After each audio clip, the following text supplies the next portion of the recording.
NIST CSF, CIS controls, and incident response. Learn what the world's most popular voluntary cybersecurity compliance frameworks require for incident reporting and response. Having a well-defined incident response plan is essential for any organization, regardless of its size or industry. By planning ahead and preparing for potential security breaches or incidents, you can minimize the impact of a cyber attack and ensure that your organization is able to quickly and effectively respond to any incident. One way to ensure that your incident response plan is comprehensive and effective is to align it with industry standards, such as the National Institute of Standards and Technology, or NIST, Cybersecurity Framework, or CSF, and the Center for Internet Security, or CIS, controls. The NIST CSF and CIS controls both provide voluntary guidelines and best practices for managing and protecting an organization's cybersecurity. Both these standards are well suited for effectively developing a best-in-class incident reporting and response plan, yet each takes a different approach to incident response that's worth considering. What is the NIST Cybersecurity Framework, CSF? The NIST CSF is a framework that provides a set of guidelines and best practices for managing and protecting an organization's cybersecurity. It is designed to help organizations understand their current cybersecurity posture, identify areas for improvement, and implement measures to reduce the risk of cyber attacks. The NIST CSF is organized into 5 core functions: identify, protect, detect, respond, and recover. Each of these functions represents a specific set of activities that organizations should take to effectively manage their cybersecurity. For example, the identify function helps organizations understand their assets, vulnerabilities, and the threats they face. The protect function focuses on implementing controls and measures to prevent or mitigate potential cyber attacks. The detect function helps organizations monitor their networks and systems for signs of an attack, while the respond function outlines the steps organizations should take to respond to an incident. Finally, the recover function helps organizations restore normal operations after an incident has occurred.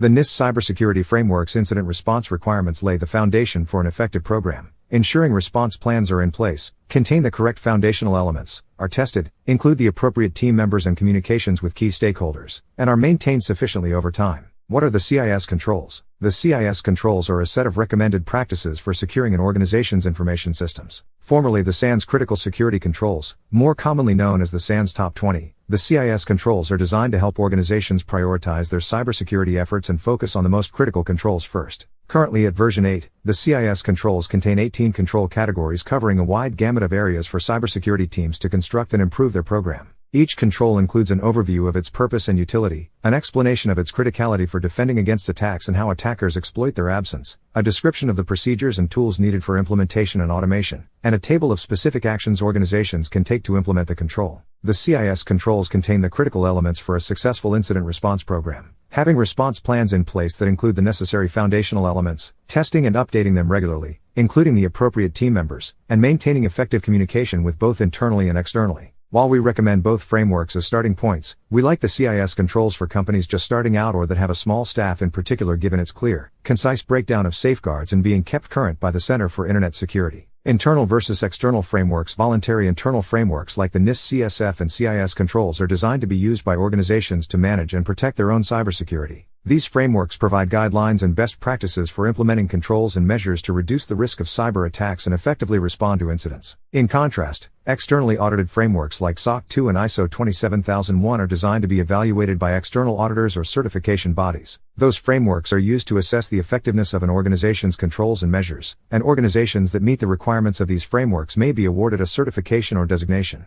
For example, an organization that meets the requirements of the ISO 27001 standard may be awarded an ISO 27001 certification, which demonstrates that they have implemented a set of internationally recognized controls to protect their information assets. Bottom line, should you use internal or external frameworks? We recommend both. Aligning your program to NIST CSF or CIS controls will make it easier to meet the requirements of externally audited compliance frameworks like SOC 2 or ISO 27001. Which can then be used to represent your security program to your customers and other external stakeholders. Additionally, implementing internal frameworks like NIST CSF is regarded as a best practice by more and more global cybersecurity regulators that are expecting something like it to be in place. How can NIST CSF and CIS controls inform your incident response planning? By aligning your incident response plan with the NIST CSF and CIS controls, you can ensure that you are taking a comprehensive and systematic approach to incident response. This can help you better understand your organization's vulnerabilities and identify the most effective measures for protecting against and responding to potential incidents. For example, you can use the NIST CSF to identify the specific steps you should take to respond to an incident, based on the stage of the incident, for example, identification, containment, eradication, recovery. Similarly, You can use the CIS controls to prioritize your incident response efforts and ensure that you are focusing on the most critical controls first. One of the main differences between the NIST CSF and the CIS controls is how the incident response requirements are organized. NIST spread the criteria for incident response across all 5 functions of their framework. For example, they placed a number of communications-related criteria in both their respond and recover functions. This is in contrast to CIS, which consolidated the incident response requirements to the incident response management family. There are pros and cons to each approach, but especially given the overlap across the actual criteria, either framework will help teams build, execute, and maintain a best practice approach to incident reporting and response. Having a well-defined incident response plan is crucial for any organization.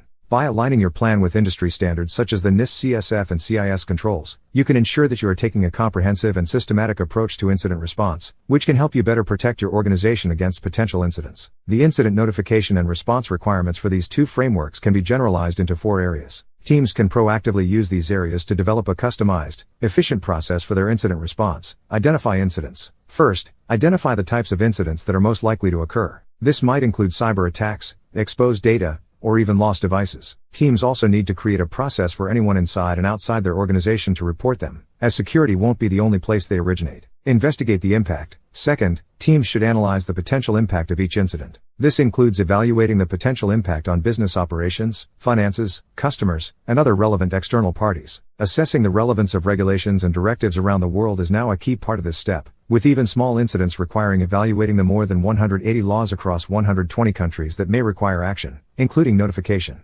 Create a tailored action plan. Next, organizations should develop a response plan specifically tailored to the incident and its potential impact, and customized to the organization's industry and structure. This plan needs to contain specific tasks that need to be accomplished in the event of an incident, and when they need to be accomplished based on external deadlines. It should also include plans for communicating with law enforcement and collaborating with key internal stakeholders, like legal, communications, and relevant executives. Exercise and update the plan. Once the plan is in place, it's important to test and revise it regularly. Conduct fake incidents, run tabletop discussions, and even simulate real attacks to make sure that the incident response plan is effective and each team member knows their role in the process and what will be expected of them when an incident occurs. A plan can't be comprehensive without teams taking a proactive approach, gathering the requirements from the organization's main stakeholders, such as its customers, partners, insurers, and regulators, and developing a set of action plans tailored for each type of incident the business is likely to encounter. Technology plays a key role in this process, and more companies are relying on automation to handle these tasks to be more efficient and more rapidly fulfill their outside auditors' higher standards.